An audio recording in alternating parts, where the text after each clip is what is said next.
Mari kita lihat teks hari ini. Saya ambil dari Injil Yohanes. Injil Yohanes pasal yang ke-17. Pasal yang ke-17, saya mau baca ayat 1 sampai yang ketiga saja ya. Saudara boleh baca, mari perhatikan. Yohanes 17, ayat 1 sampai 3. Demikianlah kata Yesus, lalu ia menengadah ke langit dan berkata, Bapa, telah tiba saatnya.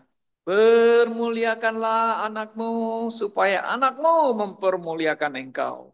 Sama seperti engkau telah memberikan kepadanya kuasa atas segala yang hidup.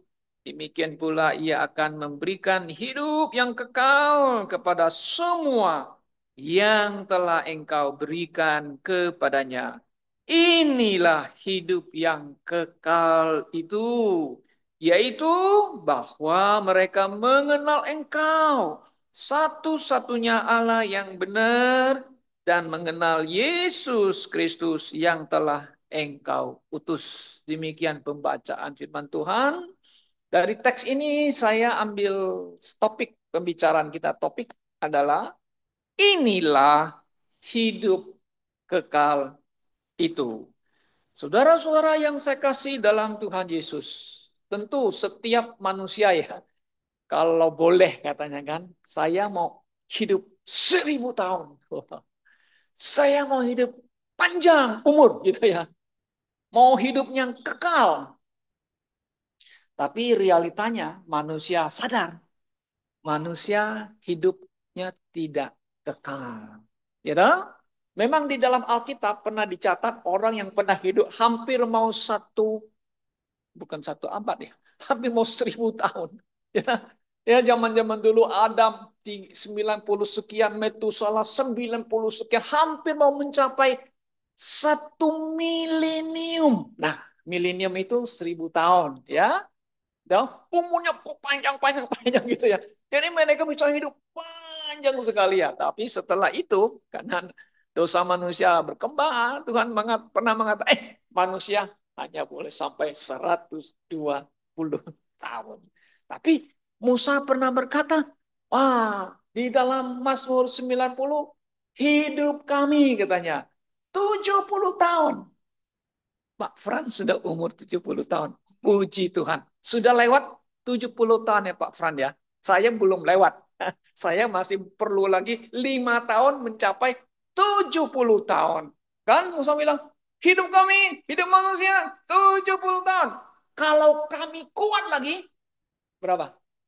80 tahun. Musa umur berapa tahun dipanggil oleh Tuhan? 80 tahun. Sudah jadi kakek nenek, umur 80 tahun dipanggil Tuhan untuk pergi membebaskan umat Israel. Akhirnya dia bisa hidup 120 tahun. Lebih daripada apa yang dia ngomong itu. Memang dia mengatakan, ya memang ada apa nama itu berkat Tuhan yang diberikan kepada perorangan secara khusus ya. Oke. Nah, secara umum manusia umur 70 tahun itu udah bagus. Tapi sekarang zaman sekarang manusia kok umurnya pendek-pendek ya. Kalau saudara pergi ke rumah duka ya. Kemarin teman saya meninggal umurnya 67. Saya lihat di sebelahnya umurnya sama 67. Ada juga yang sana 70-an, ada yang 80. Ya kan? Nah, ibu pendeta yang kita kenal yang di gereja lama meninggal 78 tahun. Ya, masih lewat 70 tahun ya. Nah, ya ini manusia katanya maunya dapat mau cari hidup yang kekal. Bagaimana memperoleh hidup? Iya, kekal, saudara-saudara. Right? Nah, di dalam teks yang kita baca tadi, ya, nah ini Yesus Kristus, ya, Yesus Kristus, kan, ya, dia berdoa kepada Allah Bapa, ya, mau berdoa, ya, mau menyatakan Bapa itu dan anak yang diutus kepada murid-muridnya.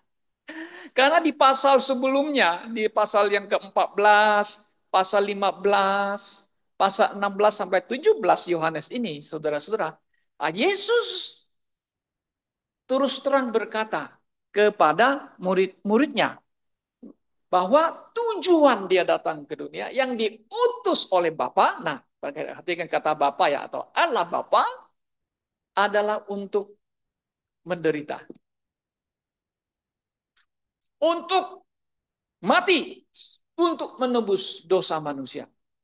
Nah, memang murid-murid kan tidak paham, tidak mengerti ya, kan gitu kan. Nah, kalau saudara membaca pasal 14 kan ya, mereka kan di situ ada namanya istilahnya secara manusia ini mereka jadi sedih ya, gelisah gitu loh. Ikut Tuhan 3 tahun lebih ini kok ini guru kita gitu kan. Tuhan gitu ya. Yang hebat ini loh, kok menderita akan tinggalkan kita. Nah, maka Tuhan Yesus mengatakan, janganlah sedih atau janganlah gelisah hatimu. Percayalah kepada Allah. Nah, dia tunjuk Allah itu Bapa dan percaya jugalah kepadaku. Karena apa? Di rumah Bapakku. Nah, di rumah Bapakku banyak mansions, rumah-rumah gede. Aku pergi menyediakan rumah-rumah gede kepadamu dan aku akan kembali juga menjemput kamu. Dan itu di pasal yang ke-14. Oke. Nah, saudara yang saya kasih dalam Tuhan Yesus Kristus. Ya, ini Thomas. Thomas, ya kan? Kamu pergi kemana Tuhan? Kami tidak tahu jalan ke sana. Nah, Thomas, dibilang di ayat yang ke-6 dari Yohanes 14 kan. Di situ pernyataan Tuhan Yesus sangat-sangat jelas, ayat yang sangat-sangat penting bagi kita. Bagi kita, saudara saya. Kenapa? Karena disitulah pernyataan Tuhan Yesus. Dengan tegas. Mas, you tidak tahu jalan itu? Akulah. Akulah jalan. Dan aku adalah ada kebenaran. Dan aku adalah hidup. Tidak ada seorang pun yang bisa sampai atau masuk surga sampai kepada Bapa kalau tidak melalui aku. Nah, ini penting sekali bagi murid-murid. Artinya apa? Yesus adalah anak Allah yang diutus. Dia adalah, kalau kita bahasa sekarang itu jalan atau kita bilang jembatan, mediator gitu kan. Dialah jalan itu satu-satunya kepada Allah Bapa gitu loh. Dan dia adalah kebenaran. Dia mau cari kebenaran mana? Oh, manusia mau cari. Aku mau cari kebenaran melalui apa? Oh, filsafat, melalui ideologi saya, melalui apa? Tradisi saya. No. Oh, Yesus adalah kebenaran. Sumber kebenaran yang mutlak. Mutlak ya. Ada di mana? Yesus sendiri. Tidak ada di ajaran lain. Tidak ada di filsafat lain. Nggak ada. Dan hidup ada di mana? Hanya ada di Yesus. Kenapa? Karena di dalam Yohanes pasal pertama, Yohanes pasal pertama ya betul, ya Injil pertama itu kan firman itu bersama-sama dengan dan firman itu adalah ya kan? Dan firman itu kan adalah juga pencipta ya. Dan firman itu adalah hidup. Yesus adalah sumber hidup. Dia yang memberi hidup. Nah, di sini. I'm ya kan the way, the truth and the life. Kan gitu. Nah, saudara yang saya kasih dalam Tuhan Yesus. Nah, Yesus ini bilang, aku akan pergi. Ya kan? Nah, dia tahu kondisi keadaan daripada murid-muridnya sendiri. Karena itulah dia memberikan satu penghiburan. Aku lewat aku. Lewat aku. You akan apa? Mencapai ke surga kepada Bapa. Nah, kalau aku pergi nanti, katanya setelah selesai melakukan tugas yang dikehendak, yang direncanakan Bapa, ya mati, kemudian bangkit, ya pulang ke surga, aku akan mengirim, mengirim seorang, istilah bahasa, seorang ya, mengirim apa? Kalau saudara lihat itu kayaknya the comforter. I will send the comforter. Ya, di mana Dia akan datang. Untuk apa? Nah, kata istilah comforter itu bisa diterjemahkan sebagai istilahnya kalau sehari-hari itu seperti seorang advokat, pengacara, ya, menolong. Memang ada yang lain menerjemahkan itu helpers ke bahasa Inggris itu penolong, ya, Indonesia penolong. Tapi di comforter, comfort, istilahnya kan penghibur ya. Tapi di sini adalah seorang sang. Nah, kalau kata itu selalu menunjukkan sang penolong, sang penghibur. Siapa dia? Dialah Roh Kudus. Ya, dia Roh Kudus. Oke, dia akan datang.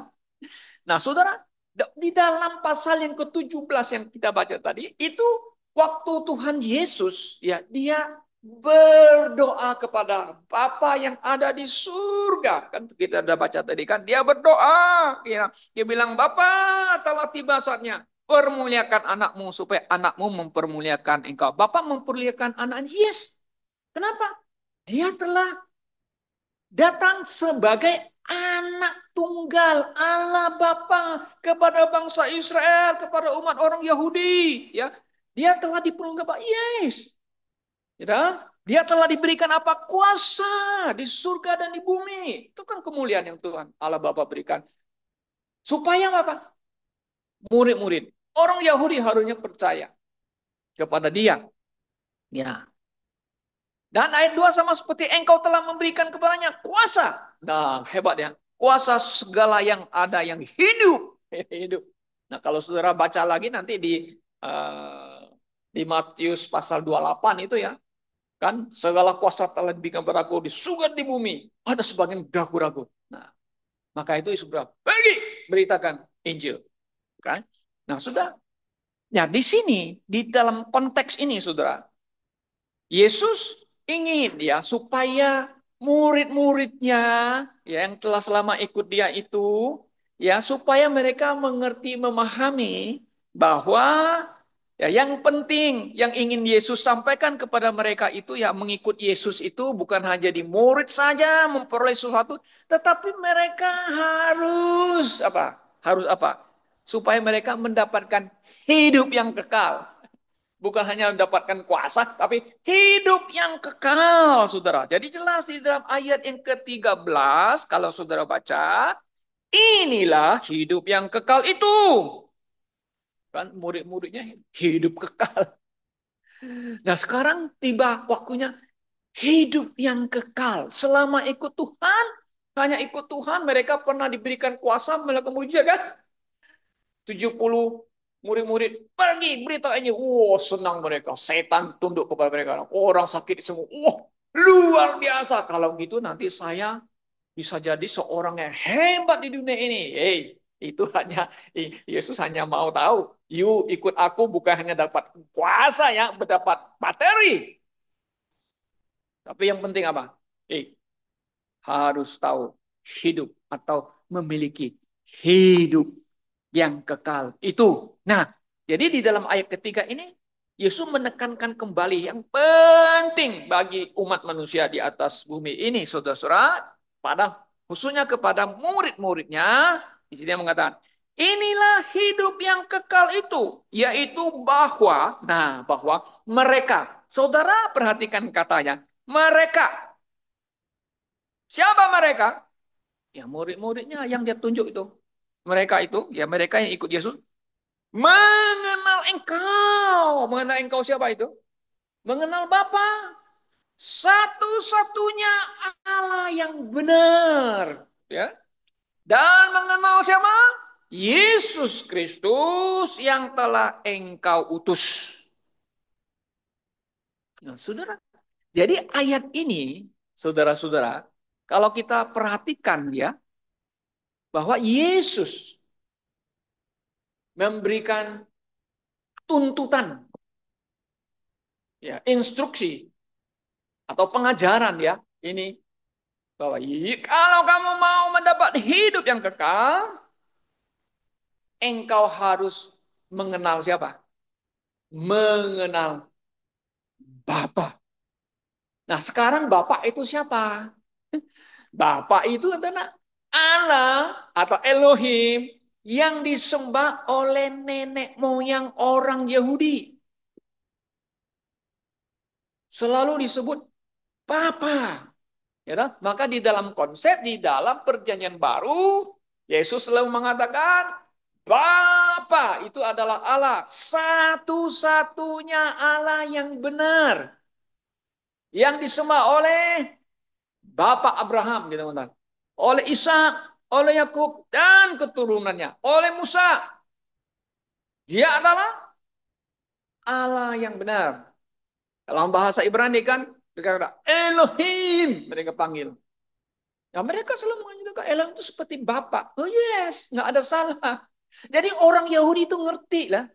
Paham mereka. Oh, disapa Bapak. Ya, kan? Kenapa? Karena kalau disapa Bapak itu ada merasakan kita ini adalah anaknya kan. Harus memiliki relasi, mengenal Bapak itu dengan baik dan benar, saudara-saudara. Ya enggak? Nah, karena itu Yesus mengatakan, mengenal Bapa. Adalah mengenal Bapa. Nah, kata mengenal ini, saudara, dalam bahasa Indonesia mengenal. Aku mengenal saudara Rizky. Betul nggak? Rizky mengenal Pak Asun. Ya, kenapa? Sering ketemu, jadi kenal. Ya, kenal gitu. Tetapi apakah mengenal sehingga mempunyai relasi yang paling dekat, intim? Belum tentu. Belum tentu. Ya. Nah, begini lagi, kita ilustrasikan lagi. Saudara kenal di TV ada presiden kita yang sudah tidak jadi presiden lagi, yang terkenal itu Jokowi Dodo. Kenal nggak? Anda mengenal dia? Presiden Republik Indonesia? Kenal kan? Mengenal. Nah, Anda mengenal. Saya juga mengenal. Oh, itu Pak Jokowi, presiden saya yang dulu gitu. Nah, sekarang ganti baru, presiden yang baru. Prabowo. Oh ya, Prabowo. Saya kenal melalui media TV. Saya kenal. Pernah ketemu? Tidak pernah ketemu. Kenapa kamu bilang kamu kenal? Harusnya apa? Saya tahu dia presidenku. Saya tahu kalau bahasanya ya, oh kenal lah, oke lah, saya tahu kan. Nah, kalau dalam Alkitab ini istilahnya mengenal, apa yang disukai? Mengenal. Mengenal itu maksudnya apa? Kita harus mengenal dia, who is God, my Father. Artinya Anda mau tahu dia, siapa dia? Maka itu sebelah, you mau dapat hidup kekal, you harus mengenal. Mengenal engkau. Engkau siapa Tuhan? Gimana kita kenal dia? Orang Yahudi, murid-muridnya ngerti. Kenapa? Karena mereka orang Yahudi. Apa? Karena mereka memiliki kitab suci, perjanjian lama. Mereka tahu, ngerti. Oh ya, dialah Allah satu-satunya. Nggak ada dua-tiganya. Yang disembah oleh orang Israel. Ya kan, oleh Bapak Abraham. Allah yang itu yang benar. Sang pencipta. Nah, gitu kan. Mengenal, makanya Yesus bilang, mengenal Bapa, mengenal siapa? Yesus Kristus. Siapa Yesus Kristus? Maka ini dalam sekarang, zaman sekarang diperdebatkan. Who is Jesus Christ? Jadi masalah lu sekarang, lu saudara. Bapak aja sekarang jadi masalah. Ya? Problem. Kok panggil Bapak? Enak aja kalian panggil Bapak. Nah, orang Kristen punya Allah yang hidup dan yang benar itu bisa disapa dengan Bapak. Kenapa? Karena Yesus sendiri yang mengajar kita kan. Ini di sini konteks di pasal 17. Sebelumnya di Matius pasal 6, Lukas pasal 5 ya, di dalam doa Bapa kami kan yang diajarkan Yesus apa? Dia berdoa apa? Bapa kami yang di surga. Siapa dia Bapa kami yang di surga? Allah yang satu-satunya. Dipanggil Bapak. Kenapa panggil Bapak? Karena apa? Karena dia Bapak yang baik. Nah, Bapak yang murah hati. Ya, Bapak yang care. Kalau kita salah, dia mengasihi kita, pukul kita, pelang. Kenapa dia pukul kita? Karena dia mengasihi kita. Jadi dalam konsep orang Yahudi, mereka sudah tahu. Menunjukkan kepada Allah itu adalah selalu mengatakan, Allah yang setia. Kan gitu kan. Allah yang baik kan mengatakan di Mazmur itu. You know? Allah yang peduli. Terus apa lagi? Allah yang panjang sabar. Betul nggak? Oh iya, Allah yang panjang sabar. Tetapi umat Israel, jika bersalah, jika melawan Tuhan, nah Tuhan hukum. Hukum. Walaupun demikian, kasih Bapa tidak pernah kendur. Kita bilang. Tidak pernah. Dia tidak mengasihi umatnya. Makanya khotbah kemarin kan saya mengatakan, ada orang mengatakan, orang Israel, keturunan Abraham, telah dibuang oleh Allah Bapa. Penggantinya gereja. Kita bilang, ini tidak Alkitabiah. Ajaran yang tidak Alkitabiah. Allah Bapa tetap masih mengasihi umat Israel yang dipilihnya. Hanya kalau mereka bersalah, Tuhan hukum. Tapi nyatanya sekarang, nubuatan tentang umat Israel telah mulai digenapi. Kenapa? Nah, ini salah satu adalah karena Allah peduli. Allah mau menggenapi janjinya kepada Bapak Abraham. Dia Allah yang pengasih, betul. Allah yang penyayang, betul. Dia pukul, dia juga menyembuhkan. Ini di Alkitab, di Yesaya, di Jeremia itu. Dia pukul, dia menyakiti, dia juga yang menyembuhkan kan. Dan dia juga yang memulihkan. Nah, maka itu orang Israel yang sudah hancur-hancuran nanti akan istilahnya dipulihkan kembali. Maka kerajaannya akan dipulihkan kembali. Bila Yesus Kristus datang yang kedua kalinya. Oke. Nah, itu yang pertama ya, mengenal Bapa.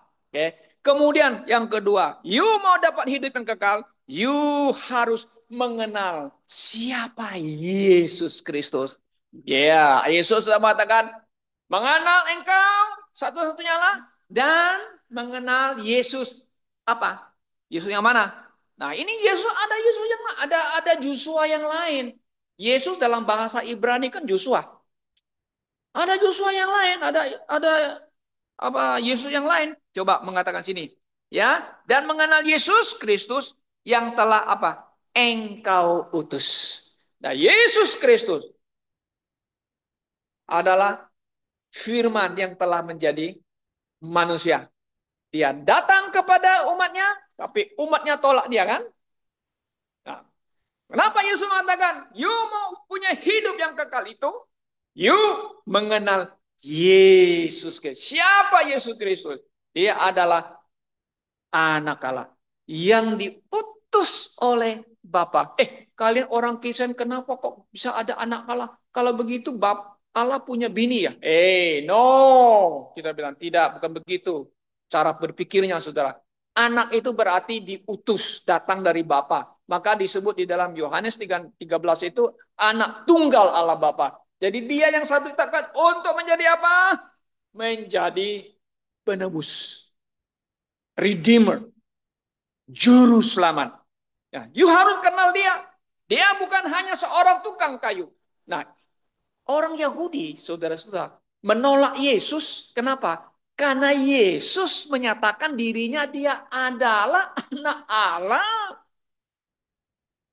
yang diutus oleh Allah Bapa dan dia akan duduk di sebelah kanan Allah Bapa. Ini adalah satu penghujatan menurut orang Yahudi. Maka sampai hari ini orang Yahudi kan menolak Yesus kan? Menolak Yesus. Kenapa? Karena Yesus itu anaknya tukang kayu. Kan mereka ditulis. Mamanya kita tahu Maria. Kenapa kamu menyatakan dirimu adalah anak Allah? Kalau kamu ngomong anak Allah yang diutus oleh Allah Bapa, kamu itu sebenarnya sama dengan sederajat dengan Allah. Itu adalah penghujatan bagi orang Yahudi melihat Yesus adalah manusia yang datang dari Nazaret lagi. Ayo orang Nazaret. Ada apa ada orang Nazaret? Ada hal yang baik datang dari Nazaret nggak? Nggak ada. Mereka lupa. Ada ayat mengatakan dia akan disebut Nazaret. Besar lahir di Bethlehem. dibesarkan di Nazaret. Orang Yahudi nggak tahu itu. Mereka nggak mau. Padahal mereka juga tahu di kitab suci tertulis, tapi mereka tidak mau menerima. Saudara, yo harus mengenal Yesus. Yesus yang mana? Yesus yang datang, yang mati di atas kayu salib, yang dikubur dan yang dibangkitkan. Nah, saudara, jadi di sini jelas ya, tuntutan Tuhan Yesus sangat jelas di sini ya. You kalau mau dapatkan hidup kekal, you bukan masuk agama. Saya mau masuk agama. Aku mau cari-cari dulu agama. Yang paling bagus agama di dunia ini. Saya pikir ini yang paling bagus itu pasti orang Kristen. Mau jadi orang Kristen aja. Orang Kristen nyanyi happy-happy senang. Wah senang main band. Di sini tidak ada band. Oke? Gereja kita ada band. Oh, ini bukan diskotek. Sampai menari, sampai main bersusur. Anda salah masuk. Anda salah masuk. You mau jadi orang Kristen. Karena orang kita baik-baik, murah hati, dan sebagainya, dan sebagainya. Oke, nggak apa-apa. Tapi bukan itu maksud Tuhan Yesus. Ya kan? You harus mengenal Yesus yang engkau imani, yang engkau percaya. Siapa dia? Kenapa? Karena ada Yesus yang lain di 2 Korintus pasal 11 kan? Betul nggak? Ya, Paulus mengatakan, jangan tertipu ya, seperti Hawa tertipu kelicikan oleh setan itu. Dia bilang, kamu makan, kamu tidak mati. Kamu makan, kamu akan menjadi Allah. Coba, saudara, you mau percaya ngomong setan nggak? Gila, nggak mati. Apa itu mati? Dia ngerti. Jadi Allah, tahu yang baik dan jahat. Wah, kalau gitu saya jadi Allah dong. Nah, manusia banyak yang ditertipu mau jadi seperti Tuhan. Makanya banyak pendeta kan mau jadi seperti Tuhan, buat mujizat pakai apa? You punya itu quote apa nama itu? Jas itu dilempar, semua bisa tumbang. Lebih hebat dari Yesus. Yesus pernah begitu nggak tumbangin orang pakai jubahnya? Paulus pakai jubahnya juga, tumbangin orang, gitu. Ah, kenapa Anda masih percaya dan pergi ke gereja yang begitu? Aduh, sayang saudara. You harus kenal Yesus. Yesus kita. Yesus yang hebat. Yes. You mau cari mujizat supaya you kenal Yesus. Oh, nah. Yesus bilang, berbahagialah orang yang tidak melihat mujizat kan? Tapi percaya. Orang yang tidak melihat Yesus, tapi yang percaya Yesus adalah orang yang berbahagia. Ya, yang mengaku Yesus, engkau adalah Allah. Nah, engkau adalah Tuhanku. Engkau kenal Yesus? Siapa Yesus sebenarnya? Ya, maka Yesus di sini mengatakan, hidup yang kekal itu ialah mengenal Bapa. Person, first person. Yang kedua, mengenal Yesus Kristus. Siapa? Yang diutus oleh Allah Bapa. Saudara, ini jadi problem lagi di orang Kristen. Yesus itu manusia. Dia diciptakan menjadi Allah. Ini gereja yang bukan Alkitabiah lagi. Ada orang Kristen begitu? Ada. Yang diajarkan oleh siapa? Oleh Arius.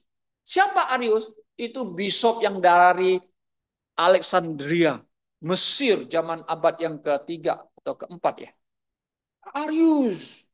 Yesus diciptakan menjadi Allah. No. Ada gereja yang ada.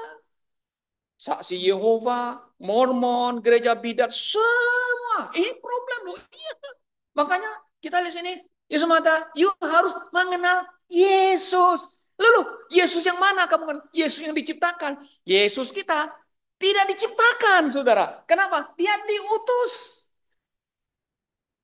Firman menjadi manusia. Jangan jelas di Alkitab ini, saudara. Ya dah? Nah, Bagaimana ini orang-orang Kristen ada yang percaya Yesus diciptakan. Yesus saya tidak diciptakan. Yesus gereja Bible Believers Church kan. Kami percaya Yesus adalah Allah. Dia adalah anak Allah. Oke. Nah, apakah sampai di situ tuntutan Yesus? Ini hidup yang kekal katanya. Kira itu, saudara. Kemudian ayat keempat, kita mengatakan, Aku telah mempermuliakan engkau di bumi dengan jalan menyelesaikan pekerjaan yang engkau berikan kepadaku untuk melakukannya. Oleh sebab itu ya Bapa, permuliakan aku padamu sendiri dengan kemuliaan yang kumiliki di hadiratmu sebelum dunia ini ada. Nah, Yesus sudah ada. Kan? Masa diciptakan? Ini jelas. Sebelum dia datang jadi manusia, sudah ada bersama dengan Allah Bapa, saudara. Permuliakan aku. Yes. Yesus akan dipermuliakan, betul. Kan dia bangkit, dia memiliki kuasa. Dan kuasa itu dia memberikan hidup kepada manusia. Nah, itu yang kedua. Kemudian saudara-saudara, jangan lupa. Saudara, sebelum dia mau ngomong begini, ya, kenal dengan Allah Bapa dan kenal Yesus. Nah, kan Yesus ngomong, aku akan balik kepada Bapa dan akan mengutus siapa? The Comforter. Nah, ini penting bagi kita sebagai orang Kristen. You mengenal Bapa, yes. You mengenal Yesus. Dan juga apa? You harus tahu, memahami, mengenal pekerjaan Roh Kudus. Nah, ini problem, saudara. Kalau saudara perhatikan ya di dalam pasal ke-14, 15, pasal 14, 15, pasal 14, kemudian 16 dan 17, saudara. Itu Yesus mengungkapkan tentang rahasia tentang Allah Tritunggal. Allah Tritunggal. Di mana tentang proses keselamatan itu terjadi, itu ada 3 pribadi Allah Tritunggal yang memiliki peranan penting di dalam proses keselamatan kita. Maka itu kan kita mengatakan Allah Bapa mengasihi dunia ini kan. Yohanes 3:16 kan. Begitu besar kasih Allah Bapa itu kan. Dia mengutus. God wants manusia diselamatkan. Karena itu dia mengutus anaknya Yesus Kristus. Yesus apa? The second person. Dia yang mati untuk menjadi korban penebusan bagi orang-orang berdosa.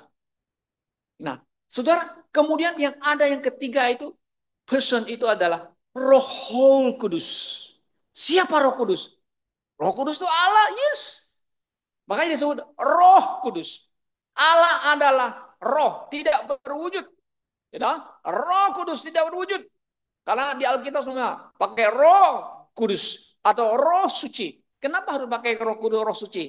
Karena apa? Karena ada roh yang lain. Roh lain apa? Roh jahat, roh najis yang datang dari iblis. Nah, yang datang dari yang diutus oleh Yesus apa? Adalah Roh Kudus. Maka disebut Comforter, the Comforter, sang penghibur adalah Roh Kudus. Ini perlu kita ketahui, saudara-saudaraku. Maka itu, bagaimanakah orang itu bisa mendapatkan hidup yang kekal, yang dijanjikan oleh Yesus Kristus? Ya, orang harus memberitakan Injil, kan? Betul nggak? Maka itu suruh pergi, beritakan Injil. Injil apa? Injil Yesus Kristus. Oh ya, yeah. Percaya Yesus. Ya, betul, nggak ada salah. Nggak ada salah. Percaya kepada Yesus kita. Yes, saudaraku. Nah, kalau Anda percaya kepada Yesus, lalu kan Anda harus mengetahui siapa Yesus kan? Ya, Yesus itu yang diutus oleh Bapa. Berarti Anda harus percaya kepada Allah juga, Bapa juga. Ya, itu satu paket itu. You percaya Yesus? Kalau Anda tidak percaya Yesus ada dikirim oleh Allah Bapa, saya mau tanya, Anda sudah memenuhi apa yang Yesus ajarkan ini di teks ini? Oh Pak, tidak. Saya tidak percaya kepada Allah Bapa. Saya tidak mau. Yang penting saya percaya kepada Yesus. Perhatikan teksnya, saudara. You hidup yang kekal itu mengenal loh. Papa yang maha pengasih itu. Dia mengirim Yesus Kristus. You percaya Yesus berarti engkau percaya kepada Allah Bapa. Dan engkau harus percaya juga Roh Kudus yang bekerja. Makanya begini, kalau Injil diberitakan, betul nggak Injil diberitakannya? Injil diberitakan, saudara. Itu Roh Kudus itu bekerja loh. Di dalam setiap hati orang yang mau memberikan hatinya, yang mau terbuka kepada Injil. Ya, betul nggak? Yang mau terbuka kepada kebenaran Yesus. Nah, ini kesaksian saya. Kita masih muda, masih SMP gitu. Misionaris menginjil, berkhotbah dan sebagainya. Kita dengar. Oh, percaya Yesus diselamatkan. Percaya Yesus kita masuk surga, tidak masuk neraka. Kita siapa Yesus? Dia jelas-jelaskan. Oh, percaya Yesus. Tentu percaya Yesus juga percaya kepada Allah Bapa yang mengasihi kita. Oh, Allah Bapa yang di surga mengirim anaknya itu Yesus Kristus. Kita percaya Yesus. Saya percaya Yesus. Papa Mama ya percaya Yesus. Hanya tidak memiliki pengetahuan yang mendalam. Kenapa? Karena pelayanan misioneri itu hanya berapa tahun ya, 10 tahun berapa tahun dia pergi ganti orang lain, ganti yang lain lagi. Jadi itu pengajaran yang secara sistematik ya tidak banyak diajarkan. Jadi mereka yang tua-tua kan nggak dapat apa-apa. Tapi yang penting mereka bilang, kami percaya Yesus Kristus adalah juru selamat kami. Kan gitu. Hanya pengetahuan teologianya mereka tidak mendapatkan banyak. Apakah mereka selamat nggak? Oh iya, kalau mereka percaya Yesus. Dan percaya kepada Allah Bapa yang mengutuskan. Nah, kalau saudara membaca di dalam 1 Yohanes pasal 5, nah, kalau you tidak memiliki anak, you tidak mempunyai hidup yang kekal. Kalau you nggak kenal Bapa, kau juga mendapat hidup yang kekal. Nah, saudara, jadi yang ketiga kita lihat bahwa Yesus juga menekan bahwa you harus mengenal pekerjaan Roh Kudus. Ya, nah, Roh Kudus bekerja dalam setiap orang yang membuka hatinya, yang mau terima Injil dan kebenaran. Tugas Roh Kudus itu apa? Nah, saudara bisa lihat. Kalau lihat tugas Roh Kudus itu sesuai dengan Yohanes pasal yang ke-14, di sana jelas. Coba kita balik sedikit ya. Bisa membahas itu ya. Oke. Di Yohanes yang di pasal yang ke-16, Yohanes pasal 16 ya. Nah, di sini kan disebut ada penghibur. Kalau TB terjemah penghibur itu adalah comforters, ya, ia akan datang kepada kamu kan. Dan kalau ia datang, ayat yang ke-8, ia akan menginsapkan dunia akan dosa, kebenaran dan penghakiman. Akan dosa karena mereka tetap tidak percaya kepada padaku, kata Yesus. Akan kebenaran karena aku pergi kepada Bapa, kamu tidak melihat aku lagi. Ia akan penghakiman karena penguasa dunia ini telah dihukum. Nah, terus kita lihat lagi di dalam ayat 13 ya. Tetapi apabila ia datang, nah kata ia itu istilahnya maskulin ya. Persons itu Roh Kudus, yaitu roh kebenaran. Ia lagi akan memimpin kamu ke dalam seluruh kebenaran. Sebab ia tidak akan berkata-kata dari dirinya sendiri, tapi segala sesuatu yang didengarnya itulah yang akan dikatakannya. Dan ia akan memberitakan kepadamu hal-hal yang akan datang. Nah, yang ayat 14 lagi, dia mengatakan, ia, Roh Kudus, akan memuliakan aku. Sebab ia akan memberitakan kepadamu apa yang diterimanya daripadaku. Wah, ini tugas Roh Kudus kan? Betul nggak? Jadi Roh Kudus itu memimpin para rasul-rasul, memberitakan Injil. Mereka membuat mujizat kan? Itu pimpinan Roh Kudus dong. Peranan penting itu kan. Makanya dalam penginjilan, dalam proses keselamatan manusia itu, Roh Kudus bekerja, yes. Dia memakai hamba Tuhan. Termasuk para rasul itu kan yang diberi karunia-karunia itu. Orang menerima, terima Injil, terima kebenaran, terima Yesus. Roh Kudus bekerja nggak? Yes. Dia memimpin kita kepada kebenaran. Nah, kalau ada orang mengatakan dia percaya Yesus, tetapi ajarannya salah, apakah Roh Kudus yang pimpin dia? Katanya saya punya Roh Kudus, tapi ajarannya ngaco. Ah, saudara, kita sanksi. Roh Kudus yang mana? Roh Kudus selalu memimpin kita ke dalam segala kebenaran itu, bukan kebenaran manusia, bukan tradisi manusia, kebenaran. Sehingga kita apa? Dipimpin dalam kebenaran, ajaran yang benar, doktrin yang benar, dan juga pimpin memuliakan Tuhan Yesus Kristus. Puji Tuhan. Pekerjaan Roh Kudus. Nah, jika Anda menerima Yesus, percaya Yesus, pada saat itulah pekerjaan Roh Kudus apa? Dia akan stempel Anda, memeteraikan kepercayaan Anda sejak Anda percaya sampai nanti rapture. Efesus pasal 1 13, Efesus pasal 5 ayat 30 ya. Dan itu jaminan keselamatan kita. Siapa yang bekerja? Siapa yang melakukan itu? Roh Kudus. Nah, jadi kesimpulannya Saudara, kita lihat ketiga pribadi Allah Tritunggal ini, jika Anda tidak percaya